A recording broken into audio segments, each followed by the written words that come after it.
I don't know what I expected when I walked into that restaurant, but it wasn't this. The place was exactly how I remembered it, dimly lit with golden sconces along the brick walls, soft Italian ballads playing overhead, and that quiet warmth you can't fake. I had reserved a table for 6, thinking maybe, just maybe, this birthday would be different. Not grand, not dramatic, just normal, just something that felt like care. Love. I wore the navy blue shirt Marin once claimed brought out the green in my eyes. She said it looked best when I didn't try too hard, so I didn't. Just tucked it into dark jeans, spritzed on the cologne she liked, cedar and sandalwood, and showed up early. Old habit.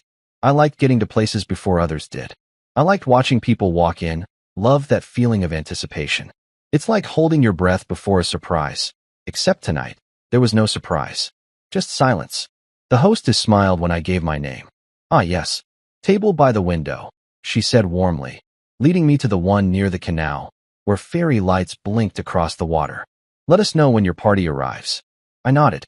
Will do. Except they didn't arrive. 10 minutes. Then 20. I refreshed my messages. Nothing from Marin. No running late. No traffic. Not even a thumbs up emoji. I tried not to spiral. Maybe they'd walk in laughing, all apologies and hugs. Maybe Gavin, my brother, had planned something chaotic and last minute. He was good at that. Chaotic energy in human form. Marin said that's why they got along so well. You take everything so seriously, Miles, she'd tease. We're just lightening you up. A waiter brought over the wine list. Would you like to start with a bottle for the table? He asked politely. No. I'll wait for the others, I replied, forcing a small smile. An hour passed. My phone sat on the white linen tablecloth, screen up, notifications silent. The server came back with a glass of water, and this time his voice was softer. Kinder. Like he knew. Can I bring you anything while you wait? Just the bread, I said. Please. My eyes burned, not because I was going to cry, but because I had stared too long at the entrance, hoping. I began counting bricks on the wall behind the hostess stand. 38. That's how many I could see. I tried to find comfort in small things like that. Patterns. Logic. Control. I needed something to hold on to. I waited 2 full hours. Finally, I picked up my phone and did what I told myself I wouldn't do. I called Marin. It rang once. Twice. Then clicked. But it wasn't her voice. Hello. It was Gavin. I froze. For a second, I thought I had dialed the wrong number. But no, it was her phone. I knew that ringtone. Knew that wallpaper. Oh, he said casually, clearly recognizing the caller ID. Then he laughed. Light, almost performative. Hey man, we had brunch without you. My stomach twisted. What? You always make it about yourself, he added with a chuckle, like that line was a punchline. Like I was supposed to laugh too. I didn't. I hung up. I stared at the phone, heartbeat pulsing in my throat. I wasn't angry. Not yet. I wasn't even sad. There was just this hollowness, this space inside me that used to be filled with trust. Like a light had gone out and all I could do was sit in the dark, blinking at how fast everything faded. The waiter came back. Sir, would you like to? I waved him off gently. No. Actually, can I get the bill for the bread? He looked surprised but nodded. Of course. While he walked away, I did something I hadn't planned on. I opened my camera, lifted my phone, and took a quick selfie. I was smiling barely, but my eyes told the truth. In the background were a few coworkers from our firm across the street. They had just walked in, laughing and clinking glasses, completely unaware of what my night had become. One of them, Jules, spotted me and waved. I waved back. And suddenly, an idea hit me. After I paid, I walked out of that restaurant and crossed the cobbled street to the pub where they were celebrating another team member's promotion. I wasn't dressed for it. I wasn't in the mood. But I needed something, anything, to remind me I existed outside of being forgotten. Hey, Jules called. Join us. I hesitated, then nodded. Yeah, why not? They pulled me in like I was meant to be there. Someone handed me a drink. Another coworker joked that I looked like I had something to celebrate. It's my birthday, I said with a shrug. The whole table lit up. No way. Why didn't you say anything? Get him a cake. It took 10 minutes for them to pull a small chocolate cake from the kitchen fridge, left over from the promotion party, and stick a single tea light candle in the center. Jules handed me a plastic spoon and said, make a wish. I didn't wish for Marin to call. I didn't wish for Gavin to apologize. I just wished to remember this moment, not the pain, but the clarity.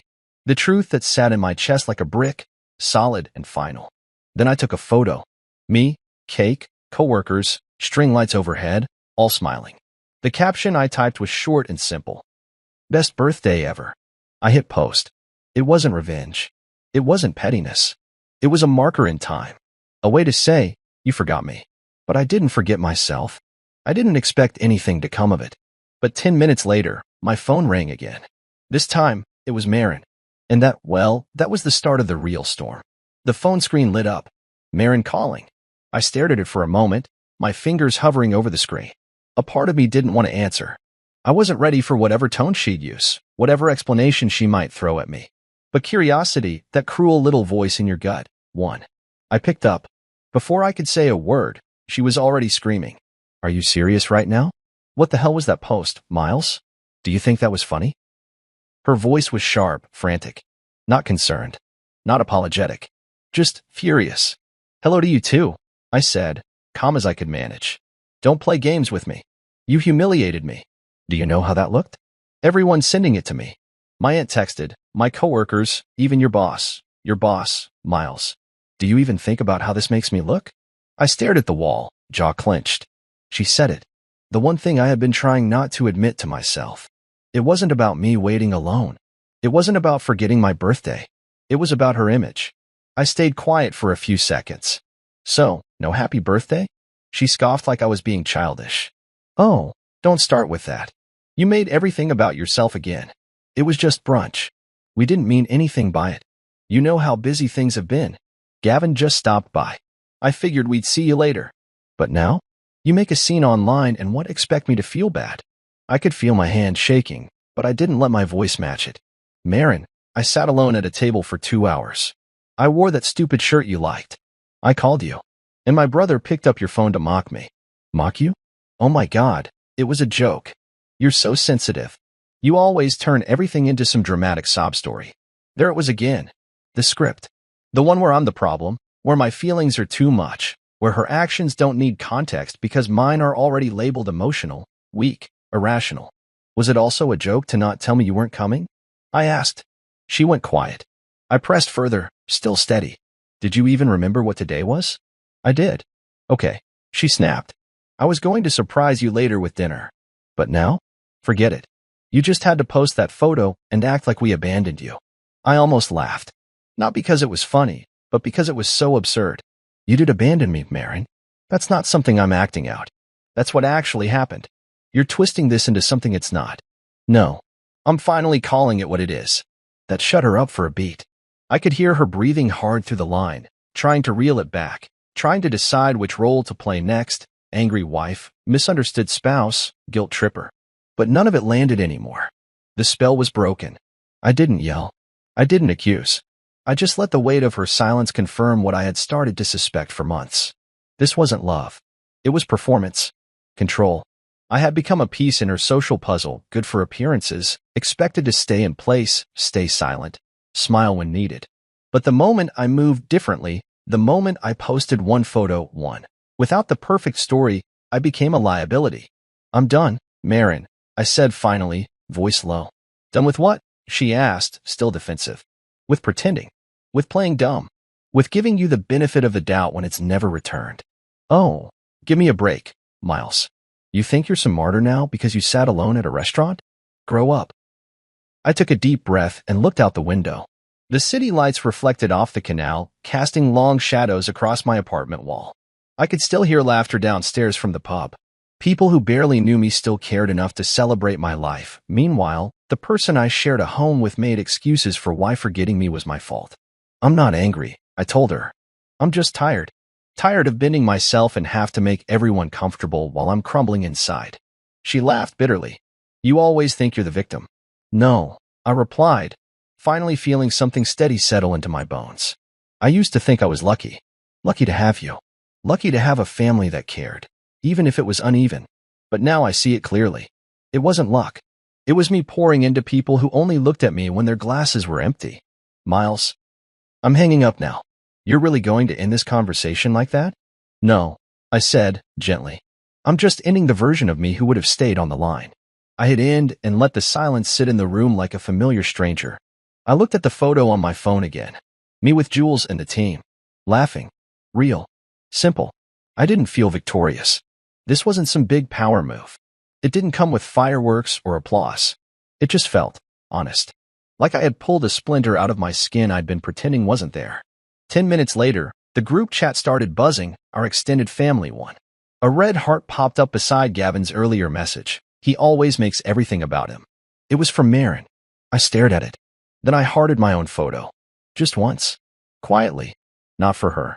Not for Gavin. For me. I turned off my phone after that. Sat by the window. Breathed in the cool night air that carried the distant hum of the city. I didn't know what tomorrow would look like. But I knew one thing for sure. I wasn't going back to pretending. It's strange how something as small as a heart emoji can split a man wide open. I didn't plan on opening the group chat again. I had already archived it after the call with Marin. But habit is a hard thing to kill, especially the quiet, invisible ones. It was Saturday morning, and I had just finished making coffee. I hadn't even taken the first sip before my thumb betrayed me, tapping open the chat out of sheer muscle memory. It was still pinned, Gavin's message from last night. He always makes everything about him. 6 words. That's all it said. 6 words, and somehow they hurt more than the 2 hours I sat alone at that table. But it wasn't just the message that got to me. It was the reactions. First, there was the laughing emoji from Clara. That one didn't surprise me, she followed Gavin's lead like a shadow. Then the thumbs up from my cousin Amber, who probably hadn't spoken to me in a year. But the final blow came from the one person who should have stayed neutral. Marin. She heart-reacted it. Not a like. Not a laugh. A heart. As if what Gavin said was not only correct, but something she cherished. Then came the next punch I didn't see coming. My mother, the woman who used to rub my back when I had asthma attacks as a kid, added her own reaction, a heart. And that's when something inside me broke, but not in the way you'd think. It didn't shatter me. It didn't drag me to the floor in tears. No. What broke was the illusion. The thin sheet of plastic wrap I'd been stretching across my heart for years, trying to keep the cold out. It finally tore. And instead of feeling exposed, I felt free. I didn't reply to the message. Didn't unarchive the chat either. I just stared at it for a long while, like someone reading the last sentence of a book they'd been trying to convince themselves was a love story, only to find out it was a manual on how to be invisible. Then I muted it. 10 years ago, if you told me I'd be quietly walking away from my own family, I would have laughed. I was the glue guy, the helper. The one who bought the extra folding chairs for holidays. The one who volunteered to drive grandma to church every Sunday. The one who remembered birthdays, anniversaries, and every silly tradition we created over the years. I never missed a game, a recital, or a funeral. I sent flowers when Gavin got his first promotion. I took time off work to help Clara move out of her college dorm. I covered Mom's electric bill last winter when her pipes froze and she didn't want to ask Gavin for help. I gave and gave and gave. And yet here I was, heart reacted into irrelevance. I closed the app and stared out the window for a moment. The morning light slanted across the kitchen tile, catching the steam rising from my coffee cup. It felt like the world was continuing without ceremony, like the earth didn't need an audience to keep spinning. For once, I didn't either. I sipped my coffee. It tasted different that day. Stronger. Less sweet. I hadn't added sugar, and I realized I didn't miss it. Maybe I didn't need to sweeten everything anymore. I spent the rest of the morning doing small things. Cleaning out the hallway closet. Watering the plants Marin never remembered to touch. Reading the book I bought last fall but never started. Something about finding peace through detachment. I used to roll my eyes at titles like that. Now I understood them. That afternoon, I deleted a few numbers from my phone. Not angrily. Not dramatically. Just quietly. Like pruning a plant. If something isn't growing, you cut it loose. One of the numbers was Gavin's. The second was my mother's. I paused before that one. It wasn't easy. I scrolled through old texts. Happy birthday, Miles. Love you. I saw a photo she sent me last Thanksgiving. I had made the stuffing. Everyone else praised the turkey Gavin brought from a caterer. I remembered laughing it off at the time. Now it didn't feel funny anymore. I didn't block her. I just deleted the contact. I was done chasing approval that came with price tags. Around 4 p.m., Jules from work texted. Just a simple, that post from last night? You look genuinely happy. We're going out again next week. Come if you're free. I stared at the message. I wasn't used to people inviting me without obligation. No strings. No expectations. Thanks, I replied. Would love to. That evening, I made myself dinner. Not takeout. Not something frozen. I actually cooked. Chopped garlic. Roasted vegetables. Put on music, not sad music, not angry music, just something with a rhythm. Something that matched the steadiness I was trying to grow into. When I sat down to eat, I didn't think about Marin. I didn't think about Gavin, or my mom, or the group chat. I didn't wonder if they were talking about me. I didn't rehearse some imaginary argument in my head like I usually did. I just ate my meal. Every bite tasted like something I had earned. Later, as the sky darkened and the apartment got quiet, I turned my phone on one last time before bed. I glanced at the lock screen. No new messages. No missed calls. And I felt okay. I had always thought that kind of silence would crush me. But now, it felt like space. Room to breathe. I tucked the phone into my nightstand drawer. Sat in bed for a moment, fingers curled around the edges of the blanket. It was the first night in a long time I didn't feel the need to explain myself to anyone. No one had asked how I felt. Not once. Not during the birthday. Not during the call. Not in the group chat. No one had said, "Hey, are you okay?" And that told me everything I needed to know. I had spent my whole life offering my heart like a dinner plate, hoping someone would see it and say, "Thank you."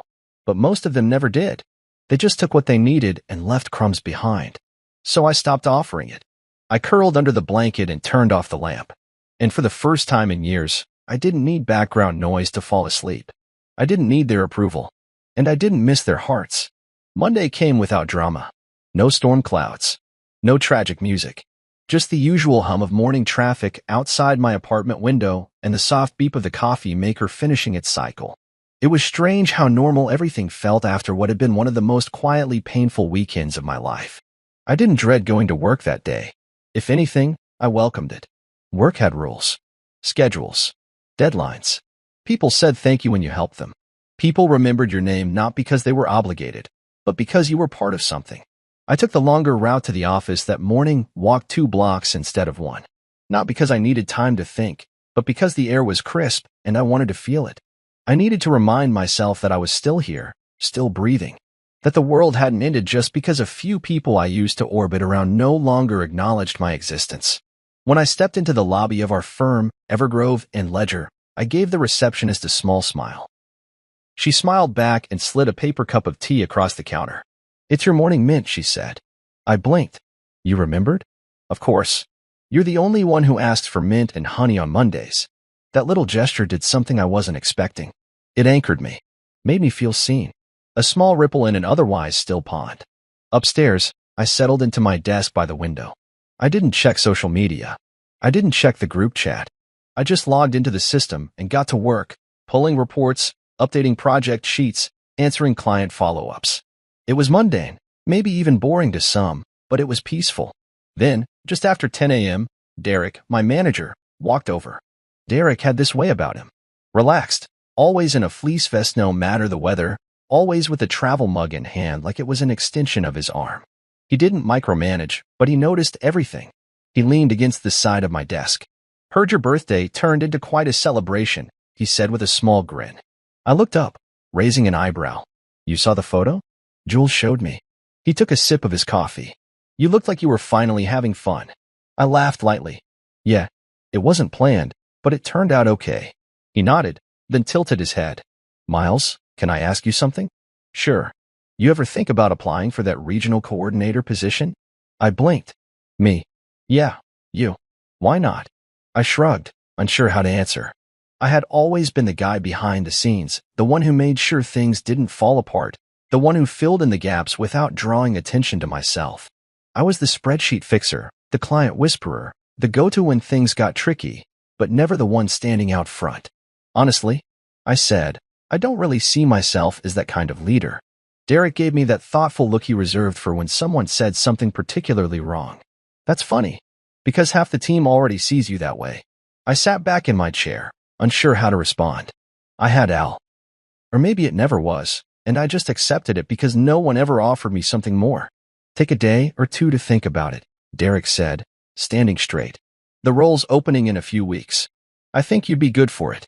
You've got that calm people gravitate toward. You don't just manage chaos, you bring clarity."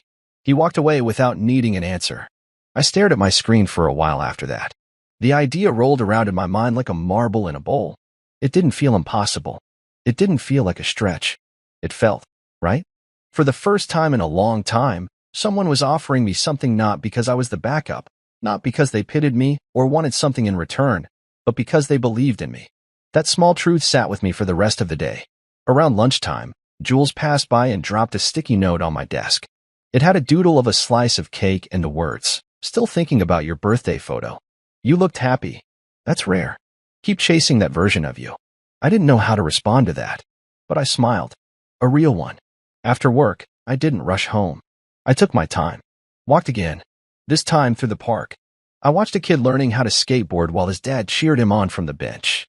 The boy kept falling, but he kept getting up, every time, with more determination than the last. I stopped by a bookstore before heading home and picked up a journal. I hadn't kept one since college, but I felt the need to document this shift. Not just what was happening, but what I was learning. That night, I wrote, "Today someone offered me more because they saw more. Not because I begged for it. Not because I had to prove them wrong. Just because they paid attention. That's the kind of people I want to be around. That's the kind of man I want to become." When I was done, I closed the journal and sat with my thoughts. I didn't feel the need to share it online. I didn't need applause or likes or validation. I just needed that quiet confirmation in my chest that I was doing the right thing. Marin hadn't called. Gavin hadn't texted. My mother hadn't sent a follow-up message. And for the first time, their silence wasn't painful. It was peaceful. The people who once felt like the center of my life were slowly moving to the background. And strangely, I didn't miss them. I was starting to see that maybe I was never the shadow. Maybe I had always been the light. It just never stood still long enough to see it. Now, I wasn't waiting for them to notice. I was stepping out on my own. The invitation came in the form of a group email, as if that would soften the blow. Subject line, "Clara and Evan, the wedding of the year." I almost laughed when I saw it. The kind of tired laugh you let out when you've been walking in the rain for hours and someone offers you a wet towel. Marin hadn't said a word about the wedding to me, not over dinner, not in passing, not even in the aftermath of our last phone call. And now, here was a mass message requesting support from the inner circle of the family. That phrase stuck with me, support. Because in this family, support always meant one thing, money. There was a line in the email, cheerful and careless. "We're keeping things intimate, but if you can chip in for the photographer, that'd be amazing. Clara really wants the upgraded package with drone shots." Below that, Marin's personal edition. "Hey babe, since you don't have any kids and you make good money, this is the kind of thing you could help out with. Just a small contribution." That word, just. It carried more poison than any insult. Just a contribution. Just a favor. Just do this one thing. Again. Always again. The problem wasn't the money. It never was. The problem was being seen as a wallet first, a person second. If at all. I closed the laptop and stared at the wall. I could hear the hum of traffic outside, the dull rhythm of a life that didn't pause for indignities. My chest felt tight, but not because I was hurt. It was the build-up. The slow-burning weight of years spent proving I was dependable, kind, generous, and still, being reduced to convenience. I thought back to all the events I had helped fund, Clara's graduation dinner, her first car deposit, the rent I secretly covered 1 month when she didn't tell her parents she was behind. I never asked for thanks. I never expected recognition. But I had assumed, wrongly, that those things mattered. I took a breath, pulled my chair forward, and opened a new message. I kept it simple. No sarcasm. No anger. Just clarity. "Hi Marin. I won't be contributing to the wedding. I won't be attending either. I wish Clara and Evan a beautiful ceremony. But I'm no longer sacrificing my peace for appearances. Miles." It didn't feel defiant. It felt honest. Like opening a window in a stuffy room. I hit send and leaned back in my chair. I half expected an instant reply, a phone call, a barrage of texts, something dramatic. But hours passed. Nothing came. Later that evening, I saw the group chat had gone quiet too. Not one person replied.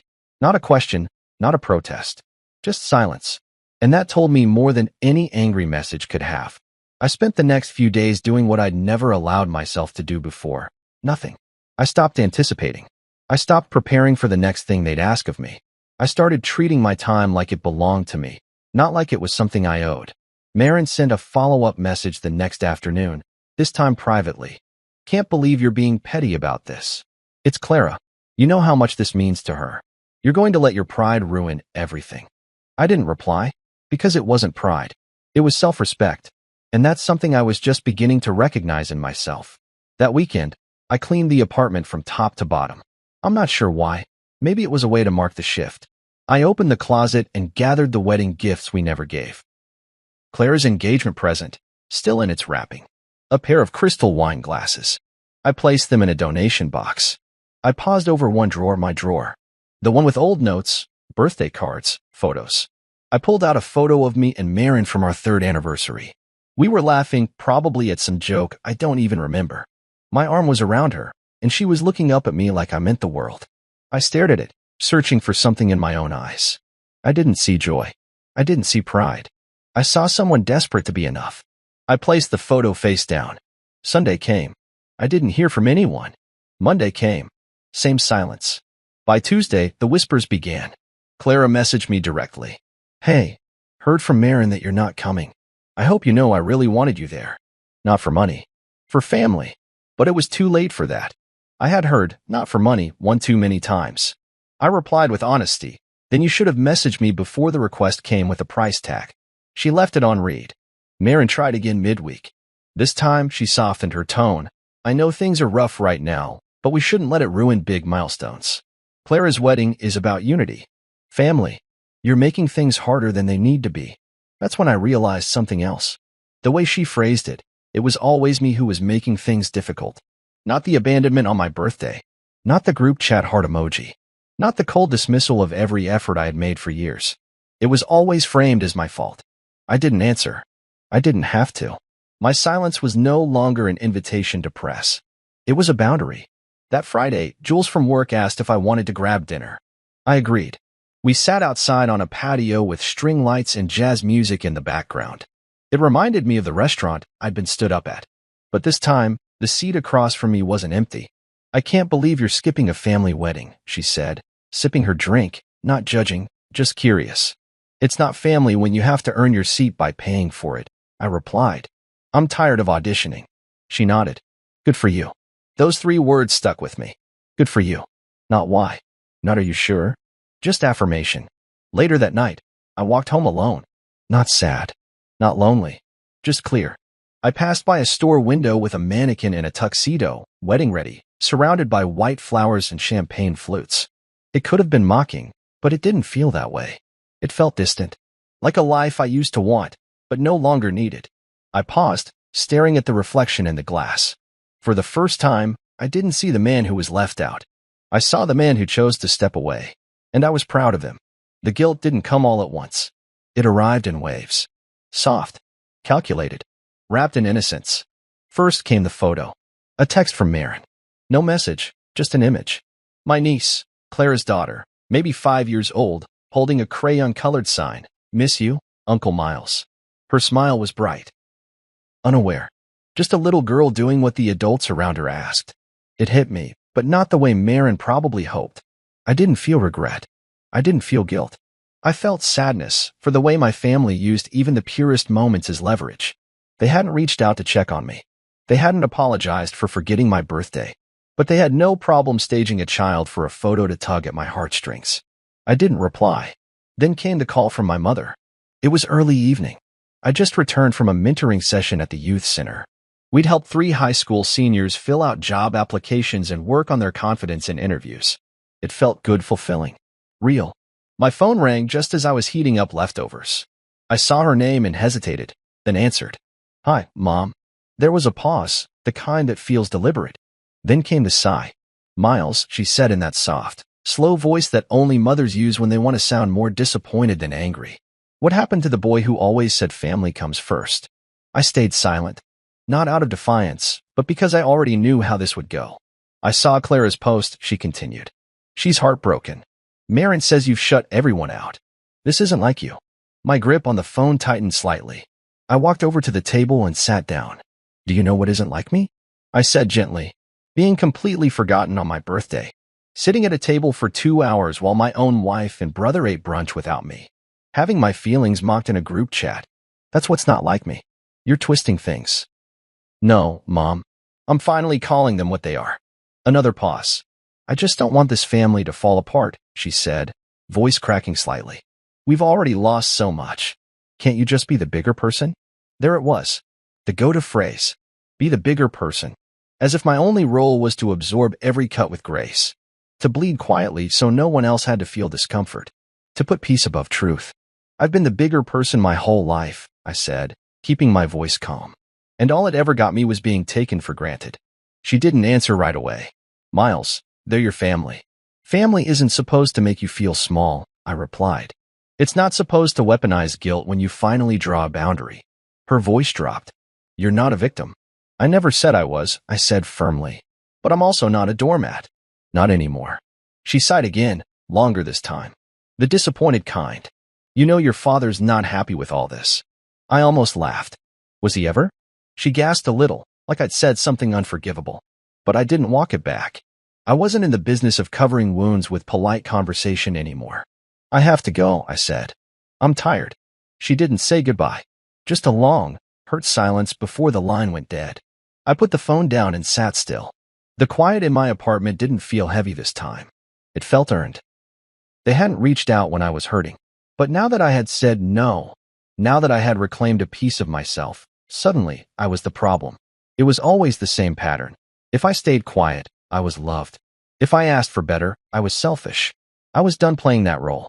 The next morning, I received a text from Gavin. No greeting. No context. Just this. This isn't how adults handle things. I stared at it. No apology for picking up Marin's phone. No acknowledgement of the birthday brunch. No accountability. Just another subtle jab. Another attempt to frame me as the emotional one. The difficult one. I didn't respond. Instead, I opened a new note on my phone and titled it, Things I Will No Longer Apologize For. I started typing, saying no when I need to, prioritizing my peace over someone's expectations, not attending events where I'm not respected, letting people face the consequences of their behavior, existing without permission. That list felt more powerful than any reply I could have sent. That evening, Jules invited me to a poetry reading at a local cafe. It wasn't my usual scene, but I went. The place was cozy, string lights, soft chairs, warm colors. People read their truths on stage. Some were nervous. Some shook as they spoke. But every voice was met with applause. There was one poem I still remember. A girl in her 20s read it. She said, I am not the story you told about me. I am the chapter you skipped over because it made you uncomfortable. I almost stood up right there and clapped. That's exactly how I felt. I was never the dramatic one. I was just the inconvenient truth. On my way home that night, I walked slower. I looked up at the buildings around me, the people rushing by, the sky above. I thought about how easy it was to shrink yourself to make room for others. How often I had done it. And how that era was now over. I made dinner. I journaled. I lit a candle. No noise. No phone buzzing with expectations. The next morning, Marin emailed me again. The subject line, please think this through. I didn't open it. Because I already had. It came as a group message, again. Sunday, 3 p.m., family meeting. The location was my parents' house, which didn't surprise me. That was the neutral zone. The place where every intervention, birthday roast, or guilt-laced dinner took place. Whenever something serious needed to be addressed, it always happened there. For beige walls, an old ticking clock, and the smell of lemon polish covering the scent of resentment baked into the furniture. I stared at the message on my screen for a long time. No one asked if I was free. No one asked if I wanted to be there. It was phrased like an order dressed in casual language. There wasn't even a question mark. And it wasn't signed by anyone, but I knew whose idea it was. Marin. I hadn't heard her voice since that night. She screamed at me after the birthday post. No calls, no texts. Except for the photo of my niece holding a sign and that guilt-laced email titled, Please think this through. Now, I was being summoned like a child who'd misbehaved. Not once in the message did it say we miss you, or let's talk, or we care about what's going on. It was just, Sunday, 3 p.m. Be there. I closed the message and opened my calendar. Nothing on Sunday. I was free. But that wasn't the point. I sat with the silence in my apartment. The walls didn't judge. The couch didn't demand answers. The floor didn't expect an apology. I typed back. We'll meet when someone, anyone, can look me in the eye and say I matter more than your reputation. Then I hit send and put the phone face down. The next few hours passed with no reply. I went to the grocery store. I cooked dinner. I watched a documentary about mountain climbers. I lived my life quietly, with intention. Not once did I check to see if they'd responded. That night, around 11 p.m., my phone buzzed. A voicemail. From Gavin. I didn't answer when it rang. I didn't even hesitate. I just let it go to voicemail like it was spam. Like he was someone selling solar panels or pretending to be the IRS. After it finished recording, I played it once. Miles, come on. You're really going to let this spiral? You're making Mom sick. You embarrassed us with that birthday post, and now you're acting like you're the victim again. Just grow up, man. Be there on Sunday and fix this. I sat back in my chair and stared at the ceiling. You embarrassed us. You're acting like the victim. Grow up. It was like he had a script. The same one they'd been feeding me for years. Say less. Take more. Apologize for making anyone uncomfortable. Be the easy one. The good one. Except I wasn't that version of me anymore. Not after everything. Not after being told to be quiet while they laughed without me. Not after hearing my brother answer my wife's phone with mockery on my birthday. Not after seeing the heart emojis confirming their agreement that I always made it about myself. I wasn't growing bitter. I was growing awake. The next day, I went to work like usual. Derek gave me a nod of respect when I passed by his office. Jules slid me a sticky note at lunch with a doodle of a volcano and the words, "Let it all erupt. Some ash clears the air." I smiled at that. She always knew when to drop a line that mattered. At around 2 p.m., I booked a meeting room and sat with myself. No distractions. Just me, a blank page, and the slow realization that I didn't owe anyone my presence. Not when it came with conditions. Not when it meant bending back into a shape that didn't fit anymore. I made a list. Not of demands, but of truths. My truths. I have always shown up. I have always given more than I received. I am no longer interested in peace that requires my silence. I do not need to be in the room where I'm only welcomed if I apologize first. I am not broken. I am not dramatic. I am not selfish. I closed the notebook and sat still. That list was everything I would have said in that family meeting. But they didn't want a conversation. They wanted a confession. They wanted me to fold, to cave, to play the part of the misunderstood younger brother, the inconvenient husband, the black sheep who could be shepherded back with guilt. Not this time. That evening, I picked up some candles from a little shop near my apartment. The woman who ran the place asked me if I was buying them for a date. I smiled and told her no. She said, "Good. Then it's a date with yourself." That's even better. I like that. I got home, made tea, and turned off my phone. Sunday came. 3 p.m. arrived like an uninvited guest. But I wasn't at my parents' house. I was walking through a museum downtown, the kind with wide halls and quiet corners. I stood in front of a painting of a stormy sea for almost 10 minutes. It looked like chaos.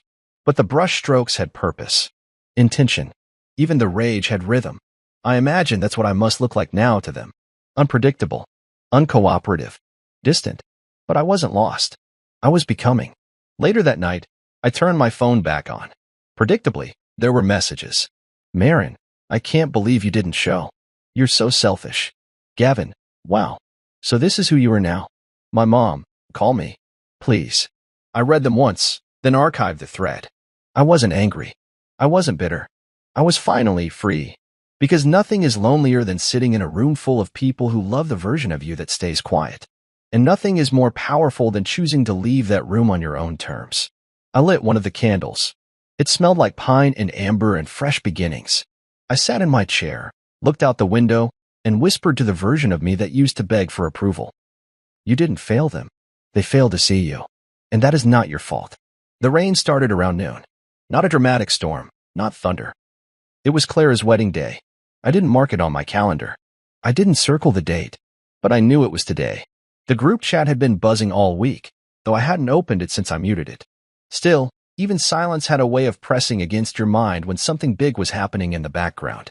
Marin hadn't reached out again. I figured she was too busy making sure every napkin matched the centerpieces.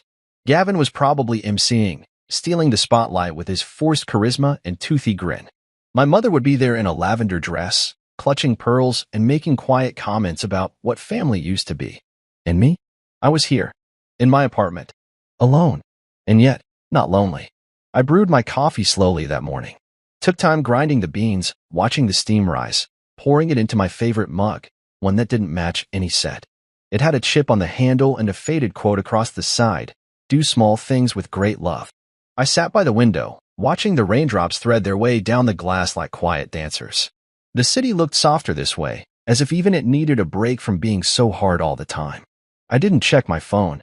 I didn't dress for an occasion. I didn't rehearse what I'd say if someone showed up at my door with an apology or an accusation. Instead, I opened my notebook and reread something I'd written 2 weeks earlier. I will no longer set myself on fire to keep others warm. I am allowed to say no without guilt. Family is not defined by blood, but by presence. I closed the notebook and put it back on the shelf. At 1 p.m., I left the apartment and walked 6 blocks through the rain. I didn't carry an umbrella. Letting the water hit me felt like a kind of baptism, quiet, personal, unexplainable. The streets weren't empty, but people moved slower, hunched under coats and hoods, making space for each other without speaking. I reached the community center and shook off the droplets before stepping inside. The place was warm, alive in a way no fancy ballroom ever could be. The mentorship program had invited me to give a short talk that afternoon. Nothing big, just 15 minutes to a group of foster youth preparing to age out of the system and step into adulthood. I wasn't an expert. I wasn't a hero. I was just someone who knew what it felt like to stand in a room full of people and feel invisible. I walked to the front, nodded to Jules, and faced the group. "Hey," I began. "My name's Miles. I'm not going to give you some big speech about success or confidence. I'm not here to tell you what to do with your life. I just want to tell you what I wish someone had told me when I was your age." They watched me. Some leaned forward. Some looked away. But they listened. I used to think being loved meant keeping people happy. That if I could just make everyone proud, if I could be the calm one, the helpful one, then I'd be safe. That I'd belong. I paused. But here's the truth. You don't have to earn love by breaking yourself. One of the girls in the front row nodded. A boy near the back crossed his arms tighter, but didn't look away. You are not a burden because you have boundaries. You are not selfish for choosing peace over performance. And you don't owe anyone access to your life just because they share your last name. I finished quietly. Find the people who don't just tolerate you, but see you. That's real family. Applause wasn't loud, but it was sincere. I stepped back, heart lighter than when I'd arrived. After the session, a tall teenager named Ray came up to me. "You serious about all that?" he asked, trying to sound casual. "Every word," I said. He nodded slowly. "Cool. I think I needed to hear that." I smiled. So did I. At around 4 p.m., I left the center. The rain had lessened, but the clouds still hung low. I didn't go home immediately. Instead, I walked back toward the Italian restaurant I'd reserved for my birthday, the one where I sat alone. I hadn't been back since. I stepped inside. The same hostess greeted me, her smile soft. "Table for one?" "Yes," I said. "By the window." She led me there without comment, as if she remembered. The same table, the same warm lighting, but a different man. This time, I wasn't waiting for anyone. I ordered a slice of tiramisu and a coffee. Nothing extravagant, just something kind to myself. A small celebration for making it through all the noise. As I waited, I thought of Clara walking down the aisle. I hoped her day was beautiful. I didn't hate her. I didn't even resent Marin anymore. I just didn't belong in the story they were still trying to write without me. I belonged here, in this chair, at this table, choosing peace over performance, choosing truth over tradition. The tiramisu arrived. Light, sweet, dusted with cocoa. I took a bite and smiled. It tasted like closure. When I got home that evening, I changed into sweatpants and curled onto the couch. No parties, no speeches, no forced hugs or fake smiles.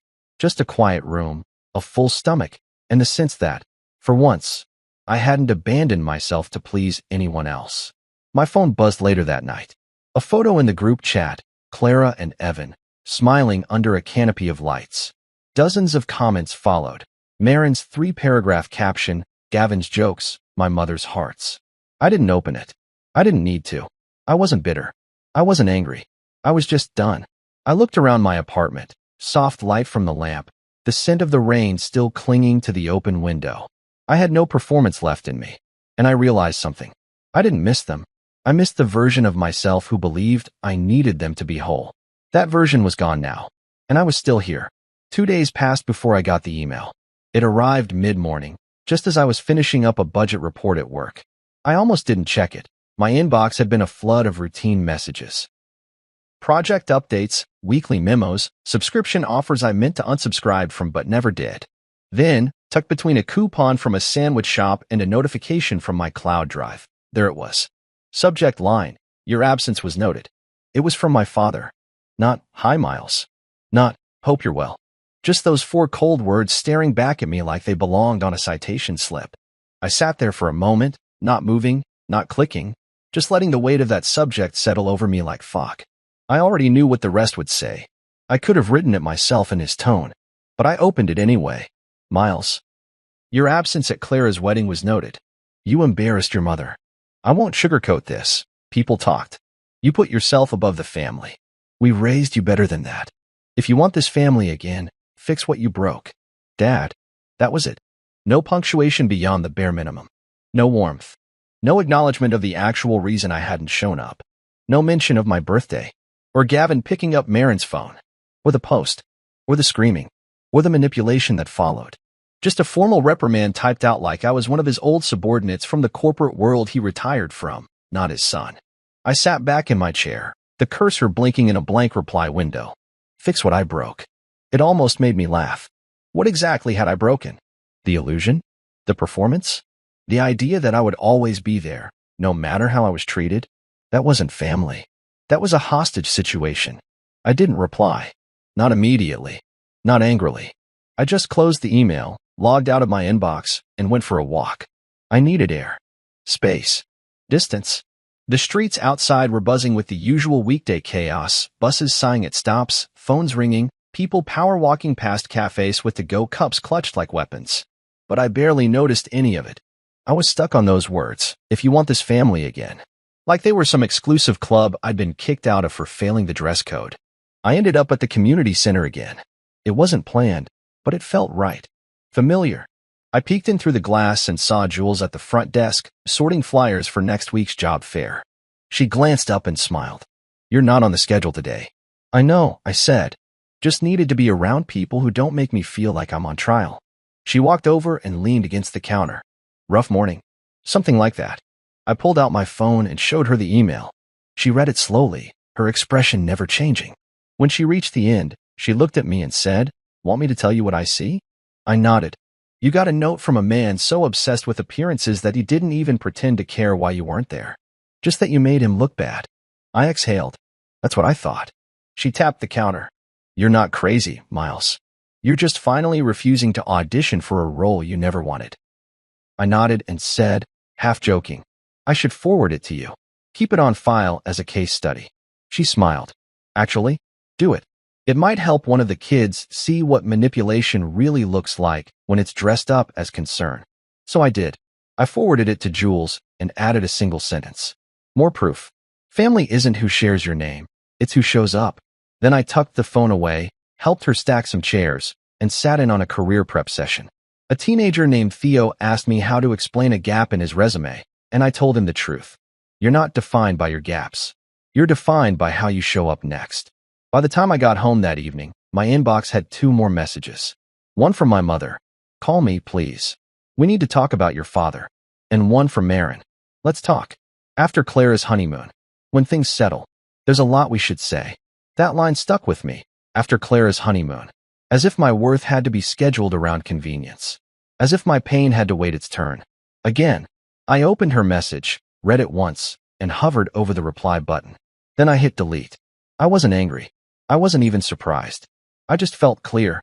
If I only mattered when it didn't interfere with someone else's big day, then I didn't matter at all. I ordered takeout from a Thai place around the corner and curled up on the couch. My apartment wasn't large or fancy, but it felt safe. Peaceful. Mine. I turned on some music, instrumental, calming, and let myself be still. Later that night, I sat down at my desk and opened the journal again. I wrote, Today, I realized I've spent most of my life waiting for people to choose me in the quiet moments. Not in the public speeches or the party photos, but in the seconds that matter when no one's watching. They never did. So now I choose me. No more proving. No more begging. No more waiting to be invited back into a room I built half the furniture for. I closed the journal, lit a candle, and stared out the window. I didn't know if my father would write again. I didn't know what Marin would do after the wedding excitement wore off. I didn't care. They were all waiting for me to come crawling back, to apologize, to fix what they had broken and blamed on me. But I wasn't playing that part anymore. I wasn't interested in fixing a relationship that only functioned when I was silent. I didn't miss being part of their story, because I had started writing my own. I turned 34 quietly. No reservations this year. No waiting at a table for anyone who didn't plan to show up. I woke up that morning to soft sunlight coming through the blinds. The smell of coffee already filling the kitchen thanks to the timer I finally remembered to set the night before. I stood in my socks, wrapped in a sweater, watching steam curl up from my mug like it had somewhere important to be. And for the first time in a long time, I didn't feel the weight of the day pressing on me. I didn't feel that quiet panic, the hope that maybe this year someone would remember, someone would surprise me, someone would see me. I already had all I needed. At work, Jules and the others had planned something. Nothing big. Just a lunch on the rooftop terrace we rarely used. There was cake, a messy, imperfect chocolate thing with too much frosting and candles jammed and crooked.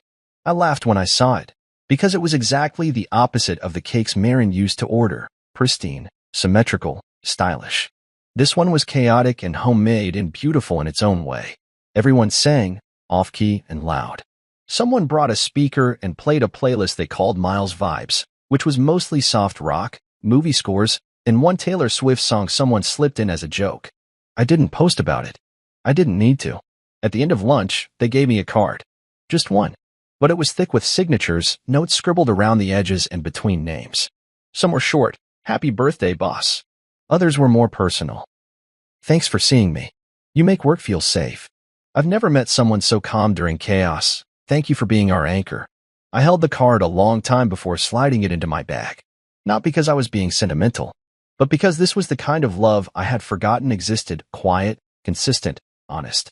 No guilt. No conditions. Just people who saw me as I was and chose to celebrate it. That evening, I walked home instead of driving. I let the late afternoon stretch out in front of me.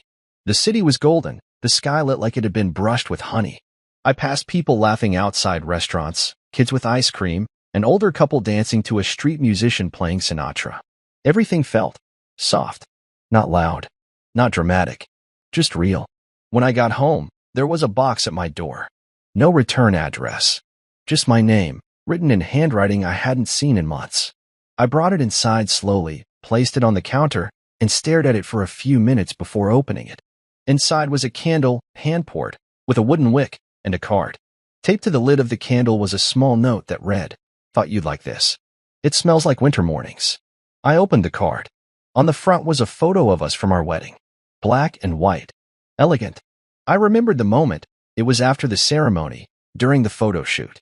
I was fixing Marin's hair, and she was laughing, head tilted back. On the back of the photo, in her handwriting. I see now what I refused to see then. "I'm sorry. For everything. Marin." I didn't cry. I didn't get angry. I didn't feel much at all, honestly. Not because I was numb, but because it didn't shake anything inside me. It didn't change anything. She saw what she saw now. Maybe. But I had already seen it long before. And I had made peace with the silence that followed. With the absence. With the truth. I placed the photo on the counter, next to the candle. Then I lit it. The scent was gentle. Pine, cedar, maybe vanilla. Something clean. Something warm. I didn't text her. Not because I was holding a grudge, but because closure isn't something you send as a gift when it's convenient. It's something you earn by showing up when it's hard. And she hadn't shown up. Not when I waited alone at that restaurant. Not when the group chat laughed. Not when the guilt came in waves disguised as love. Not when I said no for the first time and was told I was selfish. So no, I didn't light that candle for her. I lit it for me. To honor the man I had become in the silence. The man who no longer measured his worth by how many seats he filled at a dinner table. The man who didn't beg to be heard. The man who didn't perform to be loved. Later that night, I sat on the balcony with a blanket and that same chipped mug of tea. I watched the city settle into evening, windows glowing like little lanterns. Somewhere nearby, someone was playing jazz on a saxophone. A slow, wandering melody that didn't need to go anywhere. It just existed, like me. I thought about the people I used to bend myself around. The ones who said family first, while treating me like an afterthought. The ones who reacted with outrage, not apology, when I stopped dancing for their comfort. I used to chase those people. Now, I chose myself. And in that choosing, I had found others. Co-workers who became friends. Strangers who became mentors. Teens in a community program who reminded me what it means to keep going, even when the world feels like it's already decided who you are. I looked at the card again, tucked beside me in the chair. The message wasn't empty. I knew that. But it came too late. Forgiveness wasn't a door she had to knock on. I'd already opened it. Not for her, but for myself. Because I didn't want to carry bitterness. I didn't want to be haunted by what never was. But forgiveness didn't mean return. And healing wasn't a performance. It was this. This moment. This quiet. This peace. And so, on my birthday, I made one final decision. From now on, I will build my own table. Not a metaphorical one where I hope to be invited back, but an actual life carved out of truth, out of clarity, out of chosen love, not forced obligation. And only those who bring more than a smile for the camera get a seat.